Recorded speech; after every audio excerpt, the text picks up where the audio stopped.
কার্নিভালকে কেন্দ্র করে চরমে তৃণমূলের গোষ্ঠীদ্বন্দ্ব। খাবারের দোকান বাসা নিয়ে বিধায়ক অনুগামীদের সঙ্গে বিরোধী গোষ্ঠীর হাতাহাতি, উপপ্রধান এবং পরিবারের দাদাগিরি, পুলিশের সামনেই চলল সংঘর্ষ, ব্যাপকভাবে ব্যাহত যান চলাচল। উপপ্রধান মুক্তার হোসেন, ব্লক তৃণমূলের সহসভাপতি অমিতেশ পাণ্ডে, তৃণমূল নেতা দাউদ খানের বিরুদ্ধে মারধরের অভিযোগ। পাল্টা মারধরের অভিযোগ তৃণমূল ছাত্র পরিষদের কর্মীদের বিরুদ্ধে। ব্যাপক উত্তেজনা এলাকায়, আতঙ্কে তরল তোলা মোড়ের ব্যবসায়ীরা। প্রোগ্রাম করে আসছেন করছি না, এটা প্রশাসনের প্রোগ্রাম। আমরা একটা কমিটি করে আমরা করি, প্রশাসন আমাদের মাথার উপরে থাকে। কিছু মানুষ উদ্দেশ্য নিয়ে গন্ডগোল ঝামেলা করছে, যা প্রশাসন যেটা করবে আমাদের কি আছে। কেন, কি উদ্দেশ্য নিয়ে ওরা প্রোগ্রাম বাধা দিচ্ছে? গন্ডগোল প্রোগ্রাম করতে দিবে না। কারা বাধা দিচ্ছে? এটা আছে আমাদের পূর্ত কর্মাধ্যক্ষ বিট্টু, তৃণমূলের? হ্যাঁ, তৃণমূলে জাকির আছে। কারণ কি কি কারণ থাকতে পারে? আমরা কারণ বলতে পারবো না।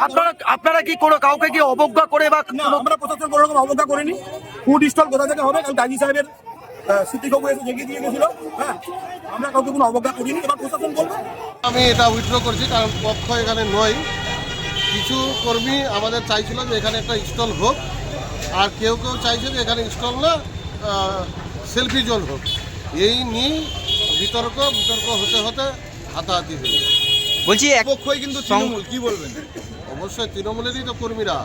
কালকে কার্নিভাল নিয়ে এটা প্রোগ্রাম, কার্নিভালের প্রোগ্রাম প্রতি বছর হয় এখানে। কেউ এখানে সেলফি জোন করার জন্য চাইছিল, কেউ চাইছে যে এখানে স্টল হোক। এই নিয়ে ওদের বাতানুবাদ। মালদা থেকে নিজস্ব প্রতিনিধি রিপোর্ট, খবর বাংলা।